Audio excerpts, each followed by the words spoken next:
Welcome back to my channel. I hope that you watched my day zero kind of real quick rundown of what everything that was I got from my swag bag. I will have another video coming up later on some of the autographs I got. You can see kind of in the background a couple of neat things I got. The 4 of 4 Jim Kelly card that was part of the swag bag. And then the V-Friends, a gold Smooth Spider. I'm not sure what that is. But day one was probably the most exciting day of all, including probably the last number of years.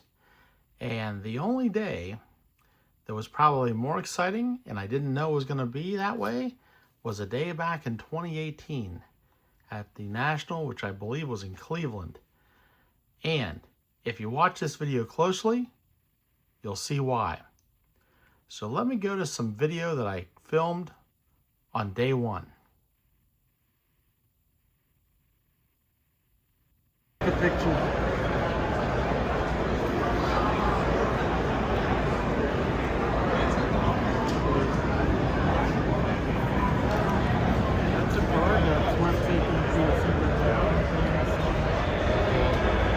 I can only imagine what the crowds are like over there. Yes, thank you very much. Thank you very much.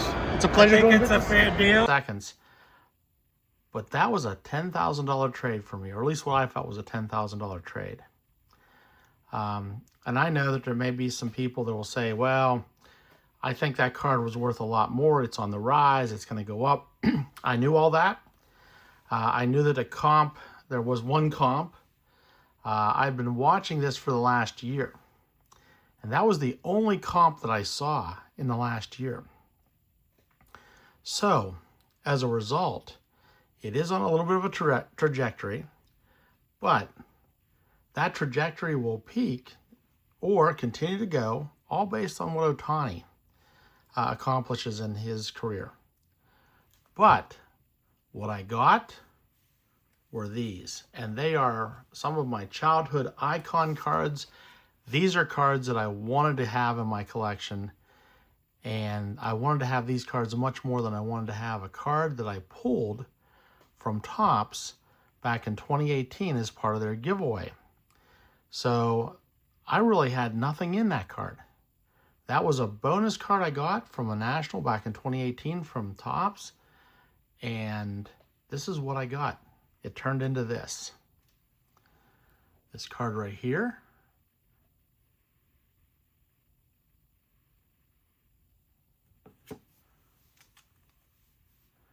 And this card right here. So let's take a look. I'm going to take them out of the bags now.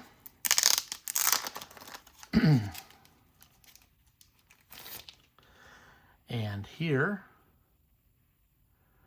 is the Gibson. 1959 Gibson. It's a high number. It's his rookie card. It is 6.5. Great looking card.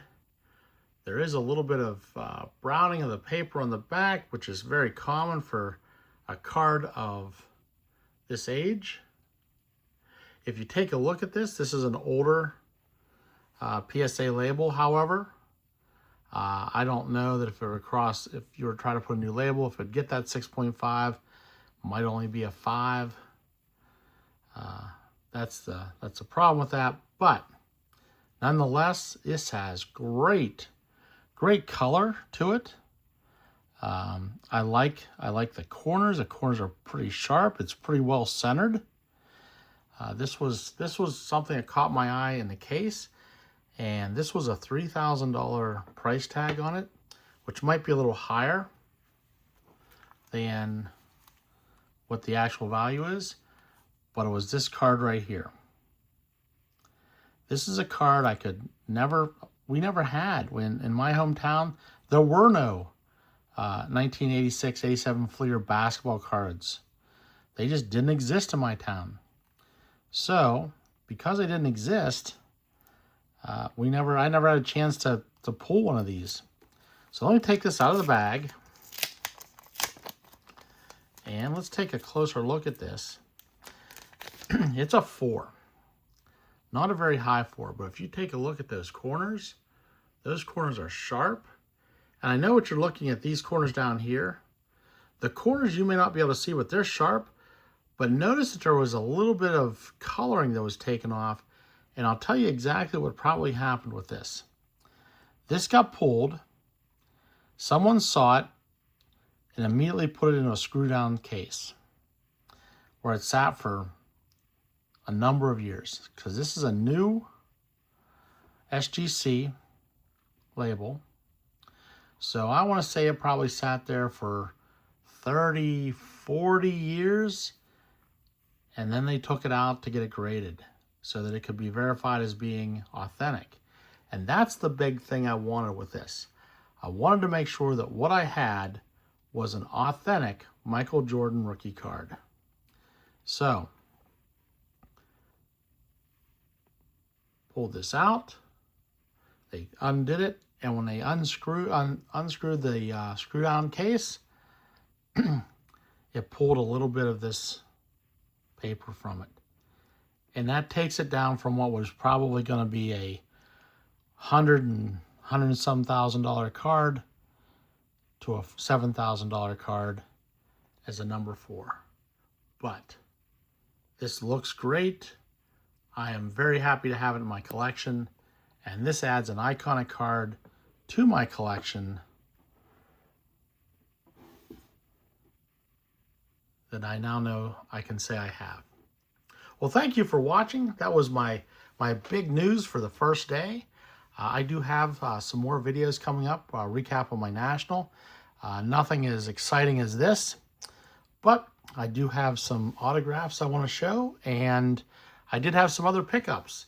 And some of the pickups were bargain bin hunting, and others were kind of cards I want to add into my collection to kind of work on completing some player runs and things like that. So hopefully you'll stick with me and watch my other National recap videos.